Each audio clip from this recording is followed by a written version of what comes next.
think that attacking-wise, our team is super forceful, powerful, one of the best attacking groups in the world.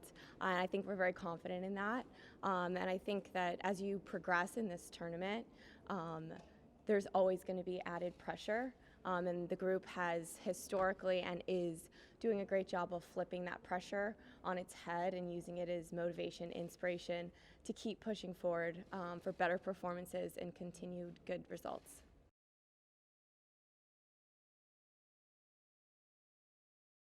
How do you think this game against England, how do you think this game against England will differ from the one against France? Do you think France will be tougher?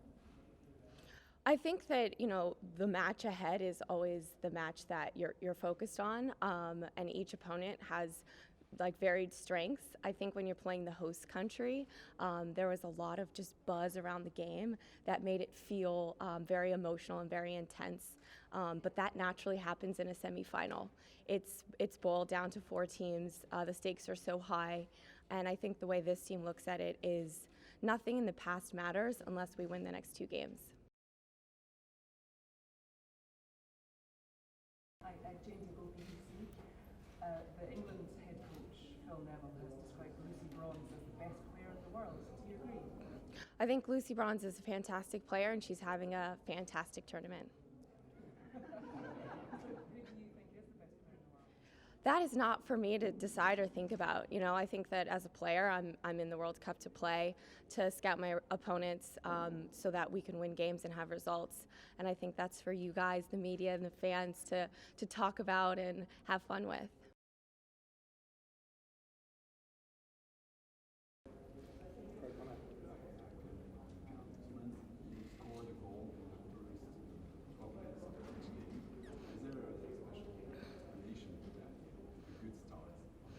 I think that the early goals do represent how prepared we are going into these games, how excited we are.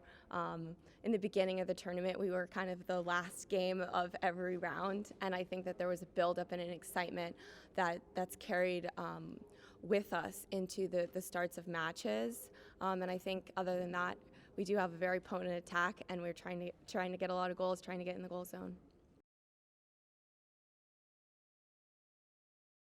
Hi, Christen Press from Sky Sports in the UK. Do you see a little bit of yourselves in the England team, some of their attributes, pace, power, athleticism, fitness, tactical astuteness? If you do, could you maybe sort of elaborate on that a bit, and also how do you stop them? Because you may not have faced a team that is almost a mirror image of yourselves. Interesting. I think that there are obviously some similarities, but there are always similarities between teams. And I think the big one that you pointed out was the speed and the physicality of the match. But I do think that we have different systems, different tactics, different players, and actually different strengths, especially in the way that we attack, in the way that we combine to get into the goal. I think that's where I would see the biggest differences. And I think that for our group, staying focused to how we have been historically successful and how we've been successful through this tournament is really important.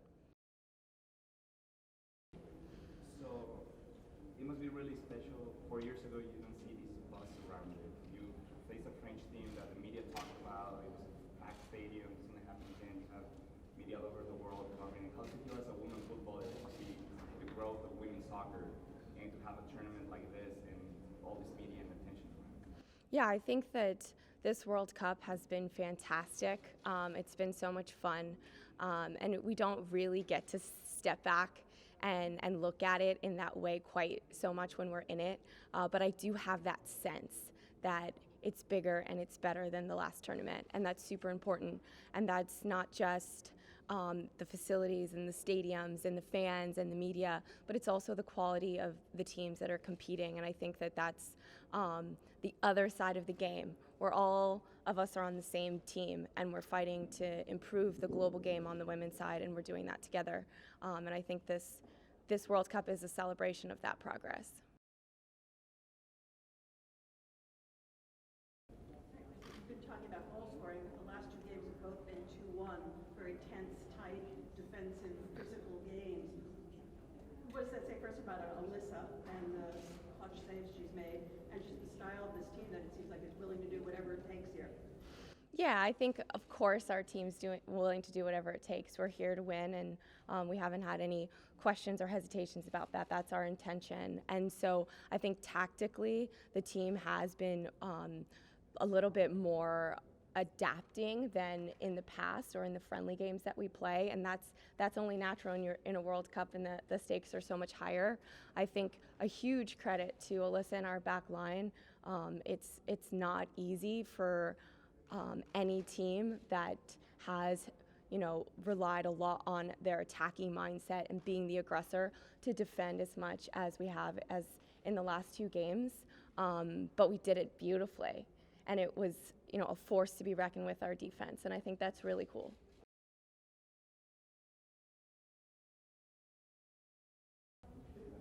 Given that you're the ones who are telling your stories, we're taking your words, and we're kind of shaping the narrative, how important is it to you when you look out on crowds like this to see more women telling your stories, particularly women of color? Yeah, it's so funny.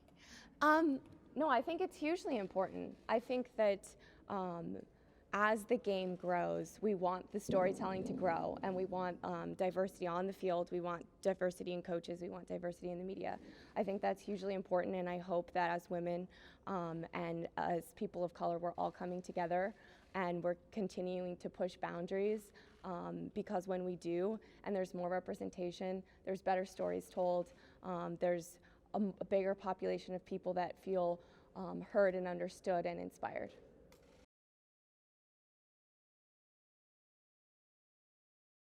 Both you and Sweden used a lot of players during the group stage. How important is it for you now going to the semifinals, knowing that a lot of players haven't been playing every game? I think that our team feels very deep and very ready, and each individual player kind of has their own journey of the World Cup that often people don't see, because the media and the world's focused on a few key players and the team. But I think our group has just done a fantastic job of doing whatever it takes to get the result, and each player has prepared themselves personally for that. And so I think, players that haven't had minutes in the last two games are ready for the next game. And the players that have been playing every minute of every game, it takes something totally different to be ready for the next game, but we are. You've been very self-confident. Don't you think it can be dangerous to be kind of arrogant, or does it help you push you as a team? Yeah, I don't think our team is arrogant at all. I think that our team is confident. We're respectful of our opponents, and I think the way that we respect them is by preparing for each game against, as if the opponent that we're going to play is the best in the world. And I think that on top of the level of intensity and preparation and effort that goes into each game is the best way that you respect who you're playing. And I think that confidence is beautiful, and it's something that's a big part of the U.S. Women's National Team legacy, and it's actually an important part that we really hope that our performances are help spreading to other people in the world, and that the next generation looks and sees that and feels that and carries that on.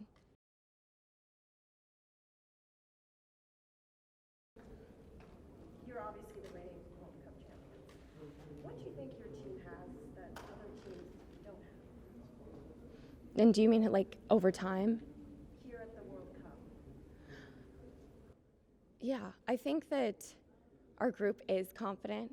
I think our group has a unique ability to use pressure situations to propel us forward, to make us better. I think that we are uniquely situated to seize the biggest moments because of our personality, but also because of just the personality of the collective. It's something that is passed down to you on the team when you grow up on the U.S. Women's National Team, how to win at all costs, and how to rise to the occasion in the biggest moments. And as you get further down the tournament, the moments get bigger and bigger.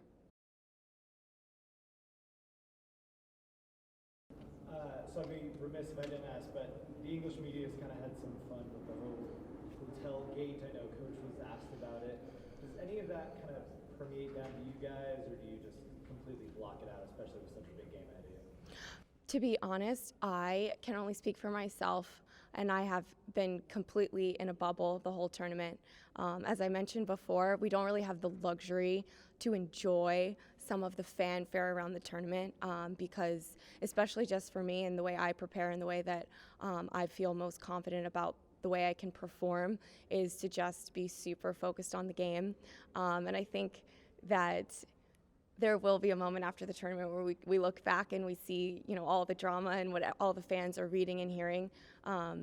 But for me, it's important to be just in the present moment, experiencing what I'm experiencing, and super focused on the task at hand.